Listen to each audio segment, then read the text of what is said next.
Hello, I'm Simon Whistler. You're watching the Today I Found Out YouTube channel, and in the video today we're looking at what makes a vowel and a consonant a consonant. You already know that vowels in the English language are A, E, I, O, U, and sometimes Y, while the rest of the letters are called consonants. But did you ever ask yourself why the letters were divided into two separate groups? Basically, a vowel is a sound that is made with the mouth and throat not closing at any point. In contrast, a consonant is a sound that is made with the air stopping once or more during the vocalization. That means that at some point the sound is stopped by your teeth, tongue, lips, or constriction of the vocal cords. The difference explains why Y is only sometimes a vowel. Depending on which Y word it is being used in, it can represent different sounds. In words like myth or hymn, the letter takes on a sound like a short I, and the mouth and throat don't close when the sound is made. However, in words like beyond, it acts as a bridge between the E and the O, and there is some partial closure, making the Y a consonant. Another forgotten letter that has the same qualities as Y is W.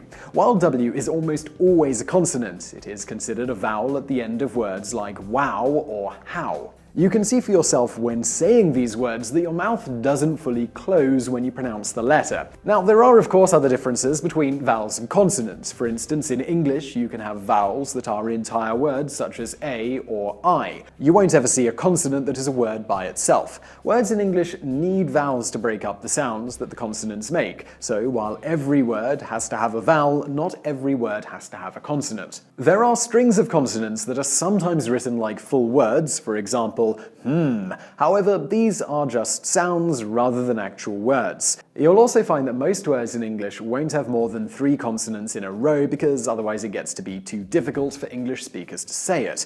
There are exceptions, of course. Take the word strengths, for example, which has a string of 5 consonants, though it only has 3 consonant sounds in a row. In other languages, like the Polish language, long strings of consonants are more common. Of course, there are also sounds made by consonants that can be repeated over and over without a vowel sound. If you were to repeat the letter Z over and over again, like the sound of a buzzing bee, you would find that your mouth remains slightly open and the sound is seemingly unobstructed, so shouldn't it therefore fall under the vowel category? The letter Z along with the letter S actually fall under a subcategory of consonants called fricatives. Fricatives are sounds that you make by pushing air through a small gap in your teeth. So as you can see, the differences between vowels and consonants are probably more complex than you probably were taught in elementary school. It's less about the letters and more about how your mouth moves when you're saying them. And now for some bonus facts. Have you ever wondered why W is pronounced like that instead of double V? Well, the Roman alphabet was adapted to be best used for Old English. Old English had a W sound, but back then the alphabet didn't have a W. Instead, the V sound was pretty close, so words that required a W were often represented by a V instead.